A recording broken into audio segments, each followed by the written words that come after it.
Assalamualaikum warahmatullahi wabarakatuh. Bertemu lagi dengan mata kuliah konsep bisnis teknologi.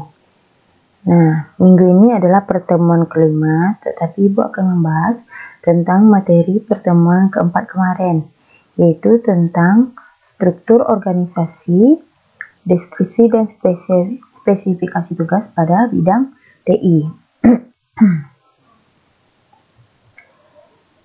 Sebuah sumber utama dari ketidakefisienan dari Departemen IT adalah organisasi yang buruk dari staf dan kurangnya kejelasan peran dan tanggung jawab. Biaya dari Departemen IT yang tidak efektif umumnya besar. Organisasi IT yang buruk juga menyebabkan deadline proyek yang tidak terpenuhi. Jatuhnya servis dari server secara tidak terencana, garis servis IT yang tidak jelas, dan proyek yang tidak menguntungkan. Umumnya, seluruh kegiatan IT itu dibagi menjadi dua bagian. Yang pertama, Operation and Infrastructure, dan yang kedua, Application Development. Yang mana Operation dan Infrastruktur tugasnya penanganan sehari-hari dari lingkungan komputer dan keamanan. Sedangkan tugas dari Application Development adalah bertanggung jawab tentang pembuatan ataupun pengembangan aplikasi bisnis. Kita lihat diagram di samping. Ini contoh diagram peran karyawan pada divisi IT. Ada infrastruktur, ada aplikasi, ada bagian special group. Nah, untuk perusahaan yang kecil, satu karyawan dapat mengambil lebih dari satu peran. Misalkan sebagai business analyst sekaligus application developer. Tapi perusahaan harus tetap berpegang pada satu syarat, yaitu tidak diperkenankan karyawan memegang dua jenis peran sebagai pembuat sekaligus pengawas dalam sebuah proyek. Nah, contohnya, jika seorang programmer membuat program, maka yang mentestingnya haruslah orang lain, tidak programmer yang menghasilkan program tersebut. Karena akan diragukan nantinya, berarti programmer itu akan menilai hasil karyanya sendiri. Berikut adalah gambar tingkatan penanganan masalah IT. Ada 3, yang pertama helpdesk, end user, networking, sistem administrasi, telecommunication, business application development. Yang pertama, helpdesk. Helpdesk adalah lapisan pertama yang harus dihubungi oleh end user bila mereka mendapatkan masalah. Helpdesk akan berupaya menanganinya. Tapi bila gagal, maka akan dikirimkan ke lapisan yang lebih senior, yaitu lapisan kedua. Lapisan kedua, end user support. Kita balik lagi. End user harus selalu menghubungi helpdesk saat meminta bantuan atau menanyakan progres permintaan bantuan mereka. End user dilarang untuk menghubungi secara langsung lapisan support yang lebih dalam. Nah, contohnya kalau Anda yang pernah ikut tes PNS nih, di sana kan ada menu helpdesk. Nah, itu adalah lapisan yang paling luar, ya, yang menangani masalah pada end user. Kan kita nggak mungkin masuk ke lapisan support yang paling dalam, end user support, ya. Nah, itu helpdesk tadi ya. Kemudian ada end user support, yaitu lapisan yang kedua, yang mana dia bertanggung jawab untuk perbaikan fisik komputer dan kunjungan ke lapangan kerja. Ini lapisan ketiga, network administrator group, mengatur semua kemampuan jaringan komunikasi data yang dibutuhkan oleh bisnis. Nah, ini bisa Anda baca sendiri ya. Dan terakhir ada application development team. Nah, ini kerjasama tim, yaitu menyediakan pengembangan dan dukungan pada aplikasi bisnis. Nah, itu materi kita yang minggu lalu. Nah, untuk minggu ini, materi kita adalah tentang SDM, yaitu sistem pengkajian dan proses rekrutmen. Nah, sebenarnya kenapa harus ada sistem pengkajian pada sebuah perusahaan? Yaitu karena banyaknya metode kuantitatif yang ditawarkan dan setelah diterapkan tetap menimbulkan masalah bagi perusahaan. Kenapa menimbulkan masalah? Karena metode yang digunakan tidak sesuai dengan karakteristik lingkungan perusahaan yang berada di Indonesia. Mereka tidak mempertimbangkan masa kerja, tidak mempertimbangkan pengalaman. Nah, menurut mereka,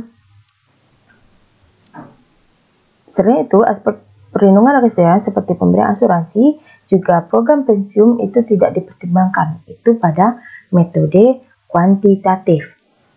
Nah, untuk itu adalah sangat bermanfaat bila perusahaan menerapkan sistem gaji yang komprehensif, baik dari sisi aturan pemerintah maupun untuk menciptakan kepastian dan kewajaran bagi karyawannya serta setara untuk jenis dari skala perusahaan yang serupa.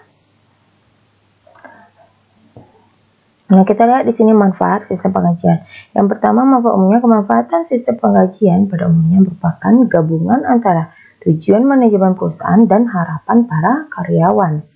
Yang pertama, sebagai daya tarik bagi tenaga kerja yang diperlukan oleh perusahaan. Nah, misalnya kita nih mau melamar kerja. Yang pertama kali kita perhatikan apa? Penggajiannya kan? Nah, sesuai nggak dengan ijazah kita? Sesuai, cukup nggak? Kira-kira cukup nggak untuk sebulan, kira-kira seperti itu. Yang kedua, memelihara keberadaan karyawan untuk tetap bergabung dengan perusahaan. Nah, kalau misalnya dari tahun ke tahun gajinya hanya segitu saja, itu akan membuat karyawan tidak betah dan karyawan akan memilih perusahaan yang lain. Kemudian yang ketiga, merupakan imbalan atau kompensasi. Misalnya, dia udah lama kerja nih. Kalau udah lama kerja berarti tambah gajinya. Misalnya, dia ada lembur nih, tambah gajinya. Kemudian yang keempat, mencerminkan adanya keadilan yang mendasari perhitungan pembayaran imbalan untuk setiap pekerjaan, sesuai dengan perbedaan masing-masing kontribusinya pada perusahaan. Kelima, tidak bertentangan dengan peraturan pemerintah. Yang keenam, tidak melebihi kemampuan keuangan perusahaan, tetapi juga atraktif bagi perusahaan jenis. Nah, manfaat khusus dengan sistem penggajian yang berdasarkan diri pada beban kerja dan dilakukan pembobotan secara kuantitatif, maka akan diperoleh manfaat antara lain. 1. Terukur bagi setiap pekerjaan. 2. Mudah dilakukan terhadap keadaan perkembangan ekonomi. Yang ketiga, fair karena sebanding dengan karya individu.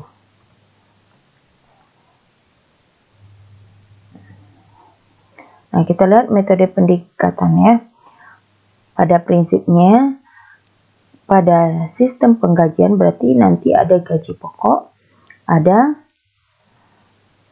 imbalan kinerja. Nah, imbalan kinerja ini dari mana? Imbalan kinerja ini bisa jadi dari tunjangan jabatan, tunjangan transportasi, tunjangan lembur, tunjangan makan, dan sebagainya. Ya. Nah, itu cara untuk menentukan sistem pada penggajian. Kita lihat di sini ruang lingkup penyusunan sistem gaji, yaitu 1. Mencakup penelitian pendahuluan. Yang kedua, pembuatan desain sistem penggajian. Yang ketiga, masuk ke pembobotan faktor. Yang keempat, pembuatan skala gaji pokok dengan dasar pengalaman masa kerja dan latar belakang kalian. Yang kelima, penghitungan final sistem gaji. Yang keenam, pembuatan laporan akhir. Dan terakhir adalah sosialisasi. Nah, sosialisasi ini kenapa perlu? Ya, karena kita harus memperkenalkan bagaimana sistem penggajian di perusahaan kita. Apa saja yang akan kita berikan kepada karyawan. Kompensasi apa saja yang akan diterima oleh masing-masing unit kerja. Nah, itu perlu disosialisasikan. Nah, di sini kita lihat ada blok diagram sistem gaji. Bisa Anda baca ini di rumah. Ya, tadi hampir sama dengan yang Ibu jelaskan. Kemudian kita masuk proses rekrutmen. Nah, rekrutmen adalah proses menemukan dan menarik para pelamar yang memenuhi syarat untuk dipekerjakan. Ya. Nah, ini yang merekrut ini biasanya bagian HRD. Nah, rekrutmen ini contoh prosesnya. Di sini ada lingkungan eksternal dan internal. Sumber dan metode rekrutmen. Sumber-sumber rekrutmen adalah tempat di mana para kandidat yang memenuhi syarat berada, seperti perguruan tinggi dan perusahaan pesaing. Nah, sumbernya ada dua, yang pertama internal dan eksternal. Internal, satu berdasarkan promosi. Nah, misalnya dia dari staf nih, mau diangkat jadi kasih. Nah, itu diambil dari sumber internal saja yang sudah menjadi karyawan di perusahaan tersebut. Kemudian yang kedua berdasarkan transfer. Transfer di sini maksudnya sebelumnya dia kasih keuangan, kemudian diangkat menjadi kasih pengadaan. Nah, masih setara, masih sama-sama, berarti itu namanya transfer. Kemudian yang ketiga, penarikan kembali. Nah, tadi awalnya dia kasih keuangan, kemudian diangkat menjadi kasih pengadaan. Nah, kemudian ditarik lagi menjadi kasih keuangan. Nah, itu masih sumber internal. Nah, bagaimana sumber eksternal? Sumber eksternal kita ambil dari pesaing dalam pasar tenaga kerja, tamatan universitas, akademi, sekolah umum, sekolah kejuruan, pengangguran, wirausahaan, ataupun mantan karyawan yang pernah bekerja di perusahaan tersebut. Metode-metode rekrutmen adalah cara spesifik yang digunakan untuk menarik para karyawan potensial ke dalam perusahaan. Nah, metode rekrutmen ini ada dua, ada secara offline ataupun ada secara online. Nah, kalau untuk metode internal bisa dari pengumuman lowongan jabatan ke internal. Misalnya ada persediaan bakat.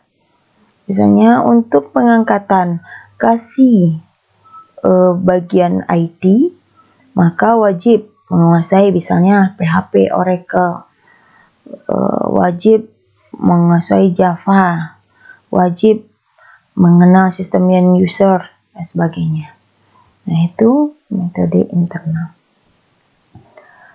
Oke, sampai di sini pertemuan kita hari ini. Nah, kita lanjutkan pada minggu depan, pada pertemuan ke-6. Semoga semuanya sehat walafiat. Wassalamualaikum warahmatullahi wabarakatuh.